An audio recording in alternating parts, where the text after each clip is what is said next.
ఆందోళన, ఒత్తిడి, ఈ రెండు మనకి తెలిసినట్టుగా అనిపిస్తున్నాయి కదా, ఏమంటారా? ఈ ప్రపంచంలో ప్రతి ఒక్క జీవితంలో ఈ ఆందోళన ఇంకా ఒత్తిడి అనేది ఉంటుంది. కానీ ప్రతి వ్యక్తి తమకి తాము ఏదైతే చేయాలో అది మాత్రం చేయరు. ఈ ఆందోళన ఇంకా ఒత్తిడిని తొలగించే దాని స్థానంలో వారు ఈ రెండిటికి బందీ అయిపోతారు.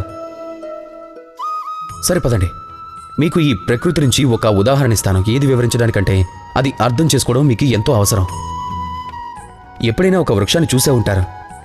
దానిపైన మీరు పుష్పాలను కూడా చూస్తారు, ఫలాలను కూడా చూస్తారు. ఒక పుష్పాన్ని చేతిలోకి తీసుకుని దాన్ని ఒత్తిడి చేసి చూడండి, దాని నుంచి పరిమళం బయటకు వస్తుంది. అది మనకి ఉపయోగపడుతుంది. ఒక ఫలాన్ని తీసుకుని ఒత్తిడి చేసి చూడండి, అందులో నుంచి రసం బయటకు వస్తుంది. అది కూడా మనకు ఉపయోగపడుతుంది.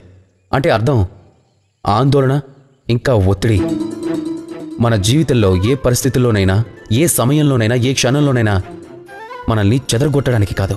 ఇవి వస్తాయి మీకు ఏం నేర్పించడానికి అంటే మీ లోపలే దాగి ఉన్న ప్రేరణని మేల్కొల్పటానికి. ఇంకా అధికంగా కష్టపడాల్సి ఉంటుంది మీరు ఎంతో సర్వశ్రేష్ఠులుగా మారటం కోసం. ఇక ఎప్పుడు కూడా ఈ ఆందోళన, ఒత్తిడి నుంచి దూరంగా పారిపోకండి. నమ్మండి, ఇది జీవితంలో ఒక భాగం అని. దీనిని ధృవీకరించే రూపం నుంచి చూడటం నేర్చుకోండి. ఒకవేళ మీరు ఇది నేర్చుకున్నారు అంటే అప్పుడు నమ్మండి, మీ వాస్తవిక వికాసం అక్కడి నుంచే ఆరంభం అవుతుందని. రాధాకృష్ణ.